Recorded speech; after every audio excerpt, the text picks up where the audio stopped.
안녕하십니까? 잘 지내셨어요? 오늘 말씀 제목은 이 생명의 말씀을 다 말하라입니다. 말씀은 사도행전 5장 17절부터 6장 7절입니다. 요절은 5장 20절입니다. 요절을 함께 읽겠습니다. 시작. 가서 성전에 서서 이 생명의 말씀을 다 백성에게 말하라. 네, 기도하겠습니다. 하나님 아버지, 저희가 오늘 성부, 성자, 성령 하나님께 예배드릴 수 있는 은혜를 주셔서 감사합니다.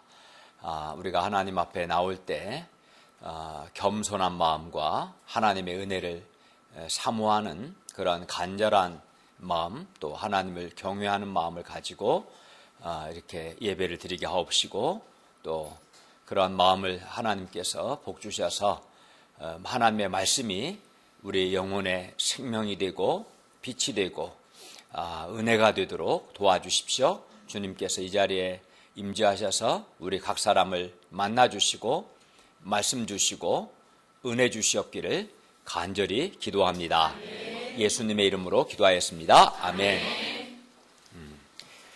오늘 본문을 보면 사도들과 제자들이 복음을 전할 때 당시에 많은 어려움들이 있었습니다. 예를 든다면 사도들은 복음을 전하다가 옥에 갇히기도 하고, 또 위협과 협박을 받기도 하고, 또 채찍에 맞기도 했습니다. 그리하여 교회는 이러한 옥에 갇히고 또 위협을 받고 협박을 받고 채찍이 맞으니까 이런 상황에서 전도하는 것에 대해서 이제 위축이 될 수 있었어요. 또 교회의 존립 자체가 위기를 맞을 수 있었습니다. 그러나 이때 사도들은 어떻게 했을까요? 이런 어려운 가운데서. 그리고 또 그런데 오늘날에도 사도들 당시뿐만 아니라 오늘날에도 우리가 예수님을 사도들처럼 증거하고자 할 때 우리에게도 크고 작은 어려움들이 있어요. 어떤 어려움들이 있을까요? 예를 든다면 우리가 복음을 전할 때 캠퍼스에서 복음을 거부하고 또 배척하는 사람들을 만나기도 하고, 또 우리가 복음 전하는 것에 대해서 그냥 거절하면 되는데 아주 강하게 그 적대감을 나타내는 그런 사람들을 만나기도 하죠.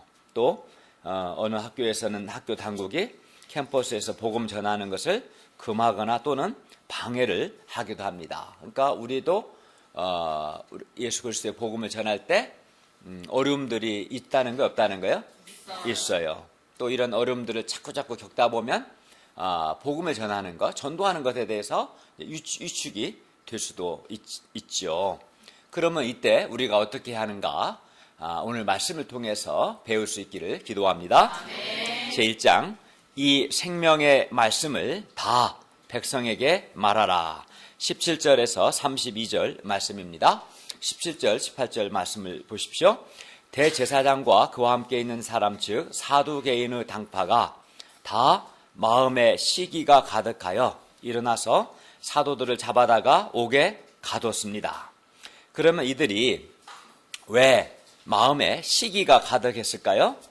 이는 5장 12절과 14절을 보면 사도들을 통해서 민간에 표적과 기사가 많이 일어나고, 또 이로 인해서 믿고 하나님께 나아오는 자가 많았기 때문입니다. 그러니까 사도들을 통해서, 사도들의 복음 전파를 통해서 하나님의 역사가 많이 일어났어요. 그런데 지금까지는 그 예루살렘 성전을 중심으로 제사장들, 사두개인들이 하나님 역사의 중심에 있었습니다. 그런데 사도들을 통해서 많은 사람들이 믿고 죽게 나왔습니다. 그리하여 이 대제사장들이나 사두개인들은 자신들의 종교적인 기득권이 위협을 받게 되었습니다. 이들은 사도들을 통해 나타난 하나님 역사를 보고 그 자신들도 사실 믿고 주 하나님께 돌이켜야 마땅했습니다. 그러나 이들은 회개하지 않고 도리어 사도들을 옥에 가둠으로써 사도들로 하여금 하나님의 말씀을 전하지 못하게 하려고 했어요. 사도들을 옥에 가두면 말씀 못 전한다 생각한 거죠. 그러나 이때 하나님께서 사도들을 도와주셨어요. 어떻게 도우셨습니까? 19절부터 21절을 보십시오. 주의 사자가 밤에 옥문을 열고 사도들을 끌어내었습니다. 그리고 말씀하셨습니다. 20절을 보십시오. 가서 성전에 서서 이 생명의 말씀을 다 백성에게 말하라. 여기서 생명의 말씀, 이 생명의 말씀은 생명을 주는 말씀이죠. 구원을 주는 말씀을 의미합니다.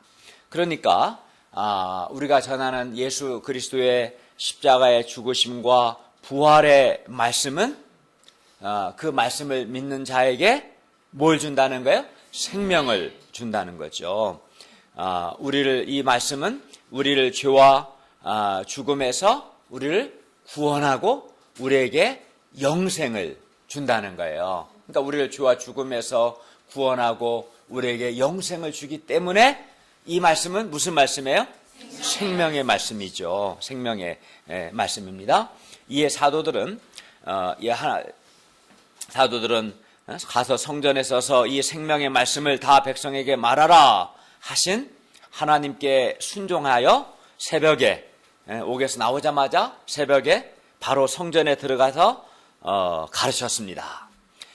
대제사장과 사두개인들은 사도들을 옥에 가둠으로써 그들이 전하는 생명의 말씀까지도 옥에 가두고자 했지만 주님은 사도들을 옥에서 끌어내셔서 그들로 생명의 말씀을 다 전하도록 하셨습니다. 가서 성전에 서서 이 생명의 말씀을 다 백성에게 말하라 이렇게 말씀하셨고 또 그렇게 하게 하셨어요. 이를 통해 볼 때 우리가 생명의 말씀을 모든 사람에게 전하는 것이 하나님의 뜻이고 하나님의 절대적인 명령이라는 것을 알 수 있습니다. 그러니까 하나님은 우리가 이 생명의 말씀을 다 모든 사람에게 말하기를 원하십니다. 물론 오늘날에도 우리가 이 생명의 말씀을 말하는 것을 싫어하고 또 방해하고 반대하는 그런 사람들이 많이 있어요. 그러나 우리는 어떤 사람들의 위협이나 반대에도 불구하고 우리가 왜 위축되지 않고 이 생명의 말씀을 다 반드시 말해야 하는 걸까요? 물론 하나님께서 우리에게 이 생명의 말씀을 다 말하라 명령하셨기 때문에 말해야겠죠. 또 그게 다는 아니겠죠. 왜냐하면 우리가 사람들에게 전하는 예수 그리스도의 죽으심과 부활의 복음은 우리가 전하는 이 복음은 사람들을 죄와 죽음에서 구원하고 그리하여 사람들에게 영생을 주는 생명의 말씀이기 때문에 우리는 사람들의 반대나 위협에도 불구하고 하나님께 순종해서 우리에게 있는 이 생명의 말씀을 다 전해야 하는 것입니다. 생명의 말씀이니까. 어느 집에 불이 났어요.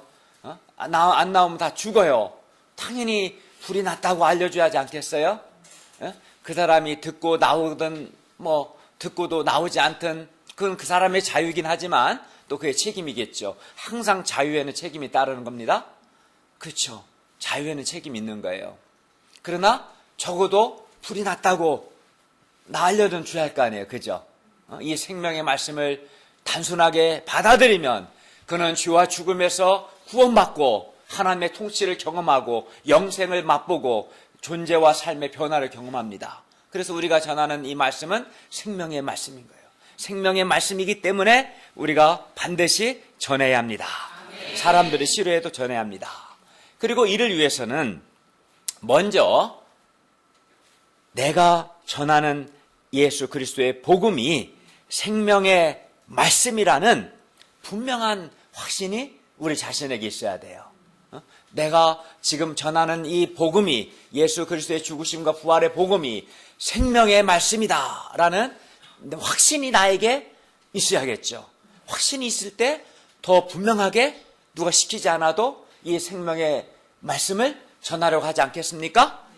근데 내가 전하는 예수 그리스도의 복음이 생명의 말씀이라는 확신이 없으면 뭐 전하라 하면 수동적으로 전할 수는 있을지 몰라도 확신이 없고 복음 전하는 것에 대한 열정이 안 일어나죠. 그런데 정말 우리가 전하는 이 말씀은 생명의 말씀이 맞죠. 왜 그렇습니까? 왜냐하면 우리 자신부터가 예수 그리스도의 죽으심과 부활의 복음을 듣고 믿고 구원을 받았어요. 또 이 복음의 말씀을 통해서 우리가 생명을 얻었기 때문입니다.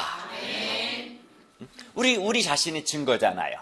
우리가 전하는 말씀이 생명의 말씀이라는 우리 자신이 증거죠. 왜? 우리 자신이 과거 어떤 몹쓸 죄를 지었을지라도 이 생명의 말씀을 듣고 죄 용서를 받았고 영생을 얻었고 성령을 받았고 전제적인 하나님의 통치를 받고 하나님 주시는 은혜와 긍휼과 사랑을 경험하며 또 내 속사람이 바뀌며 이런 삶을 지금 살고 있잖아요. 그러니까 우리 자신이 먼저 이 생명의 말씀이라는 증거죠. 그러니까 확신을 갖고 있는 거죠. 그렇죠? 그렇게 이런 확신이 있을 때 또 우리가 다른 사람에게 더 분명하고 확신 있게 생명의 말씀을 전할 수 있는 거죠. 그래서 우리는 사람들에게 반드시 들어야 하는 꼭 필요한 생명의 말씀을 전하는 사람들입니다. 그러니까 내가 전하는 것이 뭐냐? 그 확신이 있어야죠. 사람에게 영생을 주는, 구원을 주는 생명의 말씀이다. 또 나는 이 사람을 괴롭게 하는 사람이 아니라 다른 사람에게 생명의 말씀을 전하는 사람이다. 물론 그 사람은 오늘 본문의 제사장들이나 사두개인 당파들처럼 교만하거나 또는 영적으로 무지해서 생명의 말씀이라는 걸 못 깨달았지. 그러니까 싫어하고 반대하고 방해하고 박해하겠죠. 그 사람이 영적인 무지 가운데 있어서 못 깨닫는다고 해서 생명의 말씀이 사망의 말씀이 되는 건 아니잖아요. 그렇죠? 못 깨달았더라도 또 오늘 뒤에 6장 7절에 보면 제자들이 포기치 않고 이 생명의 말씀을 전했을 때 제자들을 박해하는 앞장섰던 제사장들 가운데서도 회개하고 주님께 돌아온 역사가 일어나요. 그렇기 때문에 우리가 이 생명의 말씀을 하나님께 순종해서 전하는 것이 아주 중요합니다. 아멘. 21절 하반절에서 25절을 보십시오. 대제사장과 그와 함께 있는 사람들이 와서 공회와 이스라엘 족속의 원로들을 다 모으고 사람을 옥에 보내어 사도들을 잡아오라 하니 부하들이 가서 옥에서 사도들을 보지 못하고 돌아와 보고합니다. 23절을 보십시오.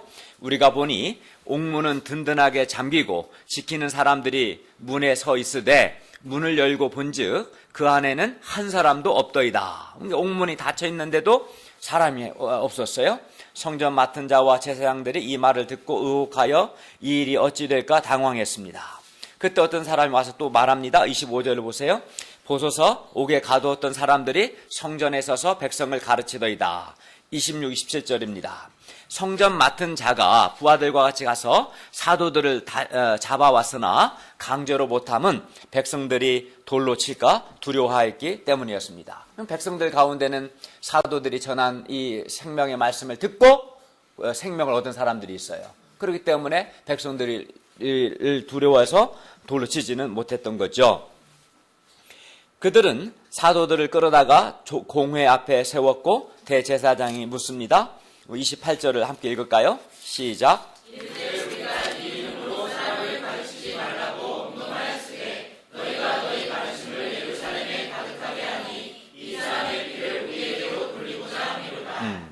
그러니까 엄하게 가르치지 말라고 금했는데도 불구하고 가르쳤고 뿐만 아니라 예루살렘에 가득하겠다. 이제 그걸 따지는 거죠. 이에 사도들은 뭐라고 대답했습니까? 29절을 한번 같이 또 읽겠습니다. 29절입니다. 시작. 베드로와 사도들이 대답하여 사람보다 하나님께 순종하는 것이 마땅하니라. 사도들은 사람보다 하나님께 순종하는 것이 마땅하다 했습니다. 그렇습니다. 사람보다 하나님께 순종하는 것이 마땅합니다. 하나님이 우리의 창조주시고 우리에게 생명을 주신 분이시고 우리를 지으신 분이시기 때문에 하나님이 가장 높은 분이시죠. 사람이 최대한 할 수 있는 것은 사람을 죽이는 거예요, 육체를. 그러나 하나님은 그 사람을 죽이실 뿐만 아니라 불못에 던져서 영원히 심판하실 수 있는 분입니다. 우리가 정말로 두려워해야 할 분은 사람이 아니라 하나님이시고, 또 우리가 정말 순종해야 할 분은 사람보다 하나님입니다. 이게 분명해야죠. 사람보다 하나님께 순종하는 것이 마땅합니다. 사람들은 우리가 생명의 말씀을 전하는 것을 싫어하고 또 반대하고 방해하고 위협하기도 합니다. 금합니다. 하지 말라고. 그러나 하나님은 뭐라고 하십니까? 우리가 이 생명의 말씀을 다 말하라 명령하십니다. 그러므로 우리 역시 사도들이 생명의 말씀을 예루살렘에 가득하게 한 것처럼 우리도 하나님께 순종해서 이 생명의 말씀을 중앙대와 숙대 캠퍼스에 가득하게 해야 합니다. 그리고 우리가 이렇게 하는 것이 마땅한 것이고 하나님께 순종하는 겁니다. 우리가 사람들의 거부나 배척 또는 위협에 위축되지 않고, 그리고 또 결과를 계산하지 않고 다만 하나님께 순종하여 생명의 말씀을 다 말할 수 있기를 기도합니다. 내가 전하는 이 말씀이 생명의 말씀이라는 확신, 또 나는 생명의 말씀을 전하는 자라는 자부심과 또 다만 내가 하나님께 순종해야겠다는 분명한 결단을 할 수 있기를 바랍니다. 그러면 사도들이 말한 이 생명의 말씀은 구체적으로 뭡니까?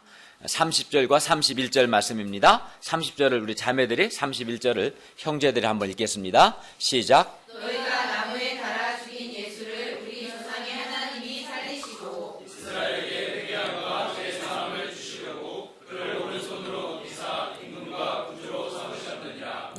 첫째, 세 가지를 말씀하는데, 예수님은 나무에 달려 죽으셨다는 것이고, 둘째는 이 예수님을 하나님이 다시 살리셨다는 것이고, 셋째, 하나님께서 우리에게 회개함과 죄 사함을 주시려고 예수님을 하나님 보좌 우편으로 높이셔서 임금과 구주로 삼으셨다는 겁니다. 세 가지로 요약할 수 있겠죠. 베드로와 사도들이 전한 메시지 속에 우리가 전해야 할 생명의 말씀의 핵심 내용이 다 들어있어요. 다시 30절을 보십시오. 너희가 나무에 달아 죽인 예수를 우리 조상의 하나님이 살리시고, 유대 종교 지도자들은 예수님을 신성 모독자요 또 하나님께 저주받은 자라고 생각했기 때문에 예수님을 나무 십자가에 달아 죽였습니다. 그러나 예수님께서 십자가에 달려 죽으신 것은 우리가 우리의 죄에 대해서 받아야 할 우리의 저주를 예수님께서 대신 받으시기 위해서였어요. 그러니까 우리가 죄를 졌고 우리가 받아야 할 죄의 저주를, 내가 받아야 할 죄의 저주를 예수님이 나를 사랑하사 나를 대신하여 저주를 받으시기 위해 나무 십자가에 달려 죽으신 것이죠. 그러므로 이제 예수님 안에 있는 자에게는, 예수님을 믿는 자에게는 더 이상 저주가 없습니다. 뿐만 아니라 하나님은 예수님을 다시 살리셨습니다. 여기서 베드로는 예수를 살리신 분이 우리 조상의 하나님이심을 말씀합니다. 이는 유대 종교 지도자들이 예수님을 죽인 것은 그들이 섬기는 하나님께 대한 반역 행위였음을 강조하기 위해서입니다. 또한 베드로는 하나님께서 다시 살리신 예수님을 높이셔서 임금과 구주로 삼으신 것을 강조합니다. 31절을 보십시오. 하나님은 이스라엘에게 회개함과 죄사함을 주시려고 예수님을 오른손으로 높이사 임금과 구주로 삼으셨습니다. 여기서 예수님을 임금으로 삼으셨다는 것은 그들이 저주받은 자라고 생각해서 나무에 달아 죽인 예수님이 바로 지금 온 세상의 통치자로 계시다는 것입니다. 예수님은 또 죄인들의 구주가 되십니다. 그러므로 예수님은, 우리가 믿고 고백하는 예수님은 지금 어디 계셔요? 하늘에 계시죠.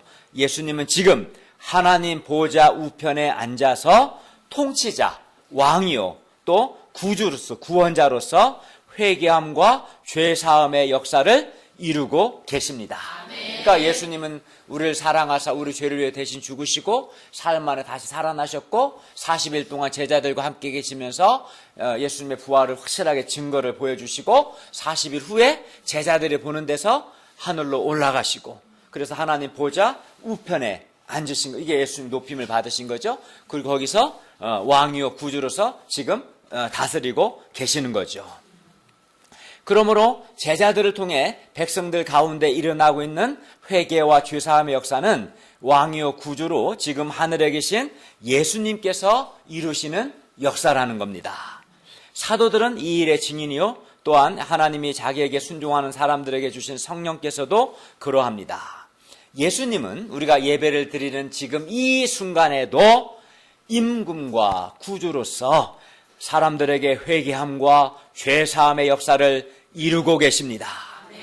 임금이요 구주로서 왕이요 구원자로서 하늘에 계신 예수님께서 지금도 우리가 전하는 이 생명의 말씀을 통해서 회개와 죄사함의 역사를 이루고 계십니다. 예수님께서 그렇게 하고 계시죠. 그러므로 우리는 담대하게 이 생명의 말씀을 다 전해야 합니다. 우리가 생명의 말씀을 전할 때 그 생명의 말씀을 가지고 예수님께서 하늘에 계신 예수님께서 왕이요 구주로서 회개함과 죄사함의 역사를 이루십니다. 사람들이 거부하고 배척하고 방해해도 그래서 그렇기 때문에 우리가 이 생명의 말씀을 전해야 하는 것입니다. 예수님의 죽으심과 부활을 전해야 합니다. 그리하면 임금과 구주로서 하늘에 계신 예수님께서 우리를 통해서 지금도 회개와 죄사함의 역사를 이루실 것입니다. 그러니까 예수님께서 회개와 죄사함의 역사를 이루신 우리가 그 증거들이죠. 그죠? 우리 안에 회개와 죄사함의 역사 이루셨잖아요. 그래서 우리가 회개하고 죄사함 받았지 않습니까? 그런데 어떻게 하셔요? 생명의 말씀을 통해서 하시는 거예요. 생명의 말씀을. 그죠? 예수님께서 생명의 말씀을 통해서 사람들이 전하는 생명의 말씀을 통해서 지금도 회개함과 죄사함의 역사를 이루고 계시죠. 그렇기 때문에 우리가 회개와 죄사함의 복음을 전하는 것이 중요합니다. 그러므로 우리가 이런 확신 가운데 어떤 확신입니까? 우리가 이 생명의 말씀을 다 말할 때 하늘에 계신 우리의 왕이요 구주이신 예수님께서 지금도 회개함과 죄사함의 역사를 이루고 계신다는 이 확신 가운데 이 생명의 말씀을 다 말하기를 간절히 기도합니다. 이런 확신이 있을 때 시키지 않아도 하게 되고 또 사람들이 방해하고 하지 말라고 해도 생명의 말씀을 전하려고 하지 않겠습니까? 우리가 전하는 이 복음이 생명의 말씀이고 이 생명의 말씀을 전할 때 하늘에 계신 우리의 통치자여 구주이신 예수님께서 지금도 회개함과 죄사함의 역사를 이루신다 확신이 있기 때문에 이 생명의 말씀을 어떻게든 전하려고 애쓸 겁니다. 제2장 가르치기와 전도하기를 그치지 않은 사도들 33절에서 42절 말씀입니다. 주의 사자의 도움을 받은 사도들은 새벽에 성전에 들어가서 백성들에게 생명의 말씀을 다 말했습니다. 그리고 공회의 유협 앞에서도 조금도 유축되지 않고 공회를 향해 그들의 죄를 지적하며 그들에게도 생명의 말씀을 다 말했습니다. 예수님의 죽으심과 부활을 말했고 예수님께서 승천하셔서 지금 임금과 구주로 회개함과 죄사함의 역사를 이루고 계심을 말했습니다. 그러자 이들이 이제 이 들었으면 회개를 해야 하는데 이들은 아직까지도 회개하는 대신에 듣고 크게 노하여 사도들을 없이 하고자 했어요. 33절을 볼까요? 그들이 듣고 크게 노하여 사도들을 없이 하고자 했어요. 그들은 생명의 말씀이 전파되는 것 곧 예수님의 이름이 전파되는 것을 막으려면 사도들을 아예 죽여 없애야 한다고 생각했어요. 죽이지 않으니까 계속 말하니까. 그리하여 크게 노하여 이제 사도들을 없이 하고자 했습니다. 그러나 이때 하나님께서 가말리엘을 통해서 사도들을 도우셨습니다. 38, 39절을 보십시오. 가말리엘의 말에 의하면 그 사상과 그 소행이 사람에게로 났으면 무너지지만 만일 하나님께로부터 났으면 사람이 무너뜨릴 수 없고 잘못하면 하나님을 대적하게 된다는 거예요. 가말리엘의 이런 논리는 설득력을 가졌고 공의원들도 모두 받아들였어요. 하나님은 가말리엘을 통해서 사도들의 생명을 보호해 주셨습니다. 40절을 보십시오. 그들이 옳게 여겨 사도들을 불러들여 채찍질하며 예수의 이름으로 말하는 것을 금하고 놓아줬습니다. 그러니까 그들의 출기찬 메시지는 뭐예요? 예수의 이름으로 말하지 마라. 이 생명의 말씀을 전하지 마라. 채찍질하고 위협하고 협박하고 그렇게 한 거예요. 그러면 사도들은 그렇게 했을까요? 41절을 어떻게 했는가 봅시다. 다 같이 읽어볼까요? 시작. 사도들은 그 이름을 위하여 능욕받는 일에 합당한 자로 여기심을 기뻐하면서 공회 앞을 떠나니라. 예, 사도들은 죽지 않고 살아남아서 다행이다, 풀려나서 기쁘다 한 게 아니에요. 그러니까 그들이 지금 죽지 않고 살아남은 것을 기뻐한 것이 아니라 오히려 그 이름, 예수의 이름을 위하여 능욕받는 일에 합당한 자로 여기심을 다 받았다, 하나님으로부터. 이것을 기뻐했어요. 그래서 그 이름은 예수 그리스도를 증거하기 위하여, 예수 그리스도 때문에 라는 뜻이에요. 그 이름을 위하여라는 것은. 그리고 합당한 자란 자격을 갖춘 자라는 뜻입니다. 사도들은 예수 그리스도를 증거하기 위해서 능욕받는 것을 힘들어하거나 부끄러워하거나 슬퍼하거나 하지 않았어요. 보세요. 능욕을 받았어요. 예수님의 이름을 위하여, 예수님을 증거하기 위해서 채찍에도 맞고 위협을 당하고 무시를 당하고 배척을 당하고 옥에 갇히고 죽을 뻔했잖아요. 근데 그걸 슬퍼하거나 부끄러워하거나 힘들어하지 않고 오히려 어떻게 했다는 거예요? 기뻐했다고 그랬잖아요. 기뻐했어. 사도들은 예수 그리스도를 증거하기 위해 능욕받는 것을 힘들어하거나 부끄러워하지 않았습니다. 도리어 그것을 큰 영광으로 여기고 기뻐했습니다. 우리는 이런 사도들을 통해서 예수 그리스도의 증인의 자세를 배울 수 있습니다. 사도들은 자신들이 예수 그리스도의 증인으로서 생명의 말씀을 전하는 것과 예수 그리스도를 위해서 능욕받는 것을 부끄러워하지 않았습니다. 도리어 영광으로 여겼습니다. 그래서 그들은 예수 그리스도를 위하여 능욕받는 것을 기뻐할 수 있었습니다. 우리도 사도들처럼 우리가 캠퍼스에서 양들로부터 거절당하고 또 무시당하고 배척을 당할 때, 그때 오늘 말씀을 기억해야 돼요. 말씀을 붙들어야 돼요. 그때 우리가 예수 그리스도의 증인으로서 생명의 말씀을 전하는 것과 예수 그리스도의 이름을 위하여 능욕받는 것을 영광스럽게 여기고 기뻐할 수 있기를 기도합니다. 그런 배척을 당할 때, 무시를 당할 때, 거절을 당할 때 오늘 말씀을, 오늘 사도행전 5장 41절 말씀을 붙들고 오히려 기뻐하고 감사할 수 있기를 바랍니다. 42절을 보십시오. 사도들은 채찍에 맞고 예수의 이름으로 말하는 것을 금지당했습니다. 그러나 사도들은 사람보다 하나님께 순종해서 날마다 성전에 있든지 집에 있든지 예수는 그리스도다, 예수는 우리의 구원자다 라고 가르치기와 전도하기를 그치지 않았습니다. 예수님은 그리스도라는 것, 곧 예수님께서 우리 죄를 위해 십자가에서 죽으시고 부활하셨고 이 예수님께서 우리를 죄와 죽음에서 구원하신 구원자가 되신다는 것은 사도들이 목숨 걸고 증거한 핵심이고 그 수많은 믿음의 선배들이 전했던 핵심이고 또 오늘 우리가 전해야 할 핵심 내용이에요.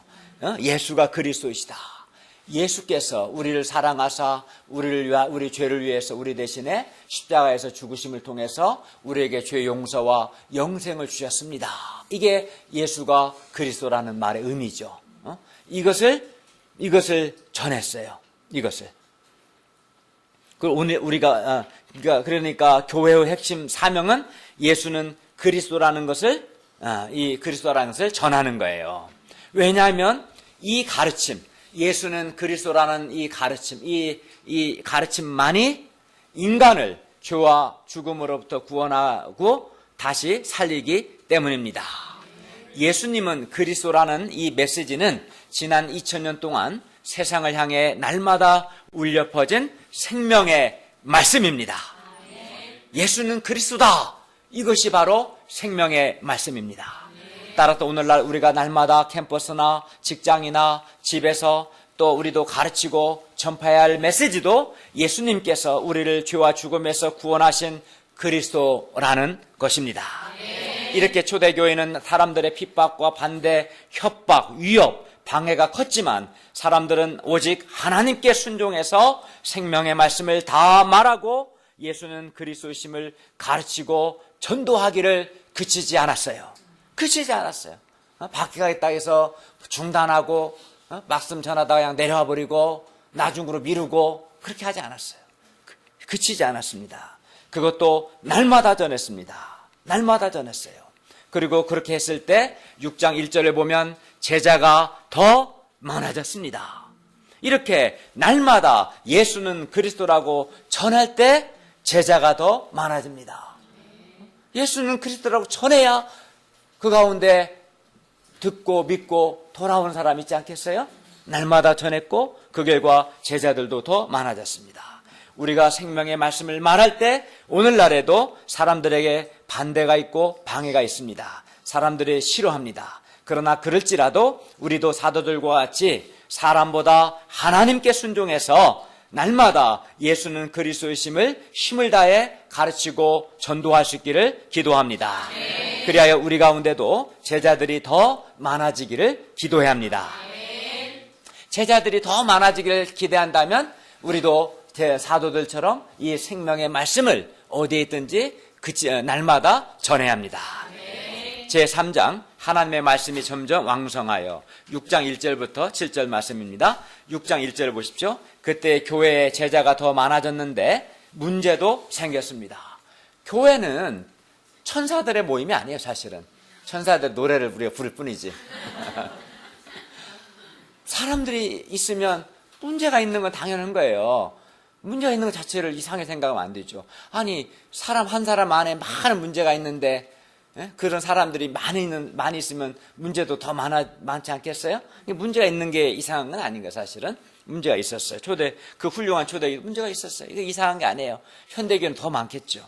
근데 문제를 어떻게 해결하나가 중요한 거지. 문제가 없을 수는 없어요. 헬라파 유대인들이 자기의 과부들이 메이르 구제에 빠짐으로 히브리파 사람들을 원망했어요. 여기서 헬라파 유대인은 외국에서 살다가 고국으로 예루살렘으로 돌아와서 예수님을 영접한 사람들로서 이 사람들은 이제 헬라어를 모국으로 사용했어요. 반면 히브리파 유대인들은 원래 이제 유대 본토 출신으로 예수님을 믿었고 유대인의 말인 당시 이제 구어체는 아람어인데 아람어를 모국어로 사용했어요. 예수님도 아람어를 쓰셨죠. 그래서 사도들을 비롯해서 믿음의 여인들이 다 히브리파예요. 유대 본토 지역에 살았고 아람어를 사용했어요. 그래서 아무래도 주류는 히브리파였죠. 헬라파는 비주류였어요. 소수니까. 여기서 메일의 구제는 당시 극빈자들이나 과부들에게 교회가 매일 음식을 나누어주는 식탁 봉사를 가리켜요. 당시 교회는 가난한 과부들에게 식사를 제공했어요. 특히 헬라파 과부들은 외국에서 왔기 때문에 히브리파 과부들보다 기초생활이 더 어려워 교회의 도움이 절실했어요. 그런데 헬라파 유대인 과부들이 매일 음식 구제에서 제외가 되었고 이로 인해서 헬라파 사람들이 히브리파 사람들을 원망했어요. 이제 화가 나지 않겠어요? 같은 헬라파 과부들이 구제에서 배제되니까 화가 나고 원망했죠. 충분히 이해하죠. 그래야 교회가 이 문제를 잘 해결하지 못하면 교회는 히브리파와 헬라파로 나눠줄 수 있었어요. 교회는 나눠주면 안 되는데 위기 상황이죠. 그러면 이때 사도들은 이 문제를 어떻게 해결했을까요? 사도들은 이 문제를 아주 지혜롭게 해결했어요. 먼저 사도들은 2절을 보면 자신들이 하나님의 말씀을 제쳐놓고 접대를 일삼는 것이 마땅하지 않음을 깨달았습니다. 여기서 접대란 식사를 제공하는 구제를 말합니다. 그러니까 식탁 봉사하는 걸 말해요. 다음으로 사도들은 매일의 구제 곧 매일 제공하는 식탁 봉사는 성령과 지혜가 충만한 7 사람들에게 맡기고 그 자신들은 본래의 사명인 기도와 말씀 사역, 즉 말씀 봉사에 힘쓰겠다 했어요. 그러니까 하나님의 교회에서는 다 봉사를 해야 돼요. 봉사 안 하고 빈둥빈둥 놀고 그런 거 옳지 않아요. 각자가 봉사를 해야 돼요. 하나님을 섬기고 동역자들 양들을 섬기는 거예요. 노는 사람이 있으면 안 돼요. 옳지 않습니다. 저는 말씀 사역한다, 말씀을 봉사하는 사람인 거예요. 또 어떤 사람은 재정부를 봉사하는 사람이고, 또 음식을 봉사하는 사람, 청소하는 사람도 있고, 각 봉사하는 거예요. 근데 사도들도 식탁 봉사는 성령과 지혜가 충만한 사람들에게 맡기고, 본인들은 본래 고유한 직분인 기도와 말씀 사역, 말씀 봉사에 힘쓰겠다 한 거죠. 여러분은 뭘 봉사하고 있습니까? 봉사하지 않는 분은 봉사하기 바랍니다. 그러자 봉사를 해야 기쁨이 있고 성장하고 쓰임받습니다. 가만히 있는 사람은 절대 성장 못합니다. 그러자 온 무리가 그렇게 할 게 없으면 와서 청소라도 하세요. 청소는 누구나 할 수 있는 거예요. 뭐라도 하나를 해야 마음에 기쁨이, 순종을 해보세요. 그래야 기쁨이 있어요. 어떤 형태로든 하나님을 섬기는 게 기쁨이 있어요. 그러자 온 무리가 이 말을 기뻐하여 믿음과 성령이 충만한 사람 스데반, 빌리, 부르고로, 니가노르, 디몬, 바메나 그리고 유대교 입교한 안디옥 사람 니골라를 택하여 세웠습니다. 이들은 모두 헬라파 출신들이었어요. 그리하여 이들로 인해 헬라파 유대인 과부들이 메이르 구제에 빠지는 일이 없게 되었습니다. 사도들은 사도들대로 더욱 기도와 말씀 사역에, 말씀 봉사에 전념할 수 있었고, 그 결과 하나님의 말씀이 점점 왕성해졌습니다. 그러니까 7절 한번 읽어볼까요? 7절 한번 다 같이 읽겠습니다. 6장 7절입니다. 시작. 하나님의 말씀이 점점 왕성하여 예루살렘에 있는 제자의 수가 더 심히 많아지고 거대한 제사장의 무리도 이 도에 복종하니라. 그러니까 교회 내의 갈등이 극복이 되고 사도들이 말씀 전하는 일에 전념하게 되니 하나님의 말씀이 점점 왕성해졌습니다. 왕성해졌다 하나님의 말씀이 더욱 증가했고 퍼져 나갔어요. 그러니까 사도들은 사도대로 말씀 봉사에 더 전념했고 또 동역자들대로 이 생명의 말씀을 계속 말하고 가정에서든 어디에서든지 전도하고 가르치는 것을 그치지 않고 그렇게 하니까 말씀이 왕성하지 않겠어요? 말씀이 왕성하니까 제자의 수도 7절 하반절에 보면 더 많아졌어요. 더 심히 많아졌습니다. 뿐만 아니라 많은 제사장, 이 제사장들은 가장 박해했던 사람들이에요. 당시 가장 핵심적으로 박해했던 사람이 제사장들이었는데 이 제사장들까지도 말씀에 순종하는 놀라운 역사가 있었습니다. 제사장들은 사도들을 옥에 가두고 박해했던 복음 역사의 대적들이었는데 이러한 그들이 주의 말씀에 순종한 것은 참으로 놀라운 하나님의 역사였어요.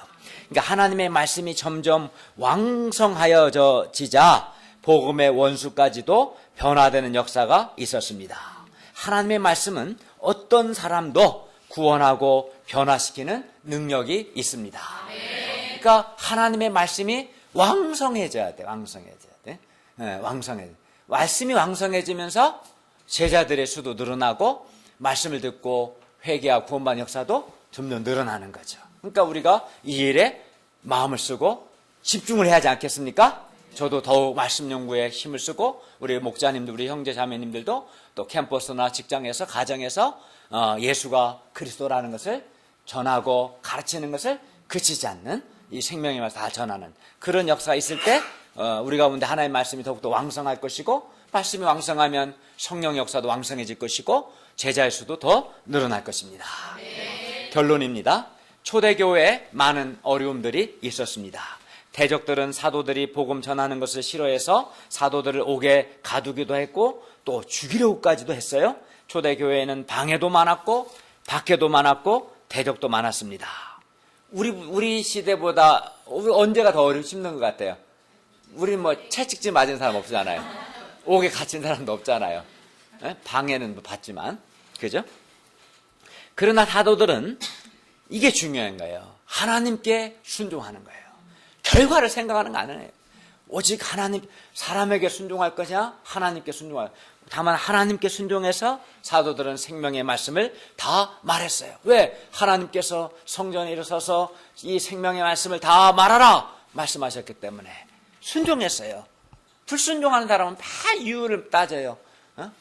그 시간에 순종하면 되는데 옳지 않아요. 불순종은 죄입니다. 날마다 예수는 그리스도라고 가르치기와 전도하기를 그치지 않았습니다. 사도는 더욱 기도와 말씀 봉사에 전념했습니다. 그렇게 했을 때 하나님의 말씀이 점점 왕성해져서 제자의 수가 더 심히 많아졌고, 심지어 박해에 가장 앞장섰던 제사장들의 무리까지도 복음에 순종하는 놀라운 역사가 있었습니다.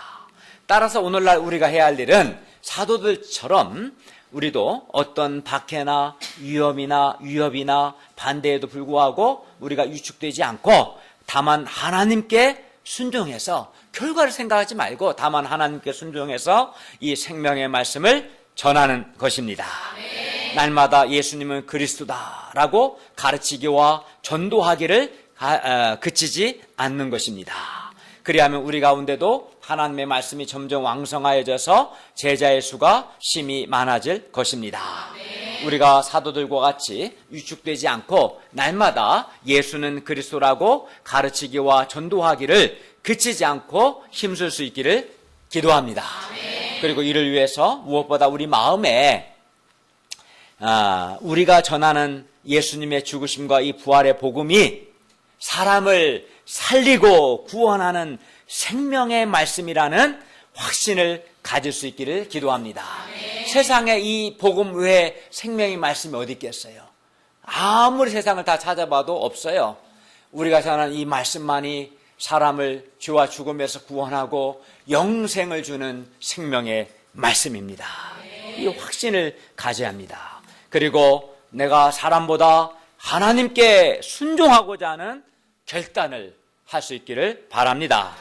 또 예수님의 이름을 위하여 능력받는 일에 합당한 자로 여기심을 기뻐하고 예수는 그리스도라고 가르치기와 전도하기를 그치지 않고 힘쓸 수 있기를 간절히 기도합니다. 기도하겠습니다. 은혜로우신 주님, 오늘 저에게 이 생명의 말씀을 주셔서 감사합니다. 우리도 사도들처럼 많은 방해와 반대와 박해가 있을지라도 예수는 그리스도라는 이 생명의 말씀을 전하기에 힘쓰게 도와주시고, 또 우리가 전하는 말씀이 생명의 말씀이라는 확신과 또 하나님께 순종하고자 하는 분명한 결단과 또 예수의 이름을 위하여 능력받는 일을 기뻐하는 그런 분명한 가치관과 자세를 갖고 이 예수는 그리스도라는 이 생명의 말씀을 중앙대와 숙대와 또 가정과 직장에 가득 채울 수 있도록 도와주시옵기를 기도합니다. 또 이를 주께서 쓰셔서 또 우리 가운데 믿고 하나님께로 돌아오는 역사, 제자들이 성장하는 역사를 이루어 주시옵소서. 예수님의 이름으로 기도하였습니다. 아멘.